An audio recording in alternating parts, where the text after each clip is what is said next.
It's Salvaje with another Fortnite Save the World in-depth weapon review, and as you guys know, every single one of my weapon reviews is very detailed and there's a lot of testing behind it and all that stuff, but I'm gonna be honest, this weapon review is going to be pretty much complete garbage because I've only played with the weapon for about 2 games, and the games that I played with this weapon were pretty much low-level games, and I also did see some gameplay of the weapon to give you guys a very good generated opinion. And the reason for that is because no one is playing this game. Like, I don't know, like, this game is now a freaking desert. It's a wasteland. No one is playing the game, and playing Fortnite Save the World by myself is really frustrating because high-end twine, which is where where I like to review my weapons, because that's where most people are going to be using the 130 weapons, right?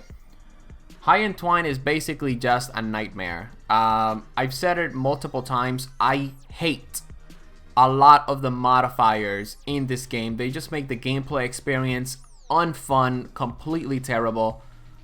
Whatever, right? I'm playing on a low-level mission. If you don't like it, go watch another reviewer. Dislike the video. I don't really care. Here's what I think. This shotgun is amazing, okay? If you don't have the Pulsar 9000, you need to get the scatter shot, which is what I'm going to call it because I don't even know what the name of this weapon is. All I know is that it's a beast, okay? I've seen some gameplay of this weapon fully perked up by A1 Get This Money, and this thing just melts blasters, alright? That's really good because at the endgame levels of play, sometimes blasters can be really annoying. The Pulsar 9000 dishes out some really good, consistent damage, but only at the 2-tile range or so. But this shotgun is completely different, okay? From what I've seen, 3 tiles, 3.5 maybe, makes this weapon, like that's like the area where this weapon is gonna be like really effective.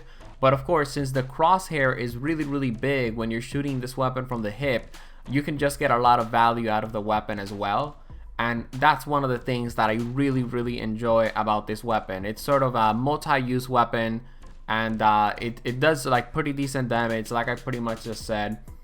But most importantly, it has piercing rounds. Now, the piercing rounds don't pierce shielders and they don't pierce refrigerators, but it's okay, it's not a big deal. The Pulsar kind of pierces refrigerators and shielders if you're smart with it. So, that's something that the Pulsar 9000 has that this shotgun doesn't have. But again, I do think this is a top tier shotgun. The piercing rounds is very effective. This means in the end game levels of play, if you happen to find someone to play with, you're going to get a lot of value out of this, because if you funnel the husk to come into a specific area, like you should be doing at the end game levels of play, that means that the weapon is going to be really effective.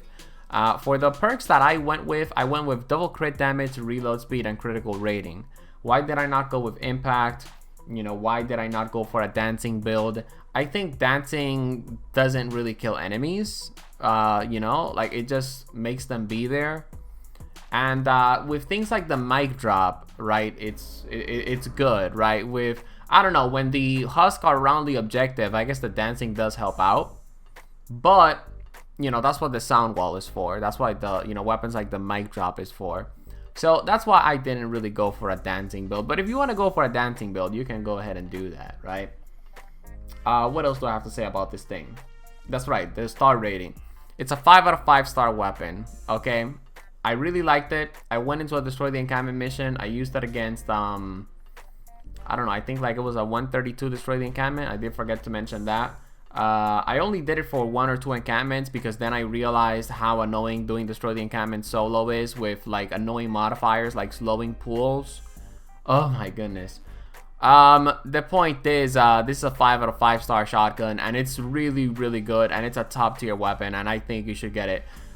Those are my thoughts on the weapon, and as you guys know, I take quality very seriously. And I'm just really frustrated with Fortnite Save the World right now, to the point that I don't even want to make videos on it. I don't even want to play. I don't want to put my hands on it at all. And it's not because the game is bad. I guess you could say it is, right? It's just that the game is in a bad state right now. No one wants to play this game. I also don't have people to play this game with because, a lot of you guys are like power level, like what, 90? Like 100? And sometimes, a subscriber's like, hey, add me. I'm like power level 131, power level 120, something like that. And then they're not online when I need to play with them. because they live in Antarctica or some shit. So that's why I don't like adding subscribers, because sometimes I add subscribers and then I pretty much just wasted my time, right? But that's my rant as well as my review on the brand new shotgun. It's a good shotgun. Sadly, yeah, you know, due to the scarcity of players that we have in Fortnite deserts, I don't really think you're going to be getting a lot of use out of the weapon, but you might as well have it in your inventory, and maybe, just maybe, if the game goes free next season or the game has a worthwhile activity next season, you might have fun with this brand new shotgun. So I'll be seeing y'all in the next one, and peace out.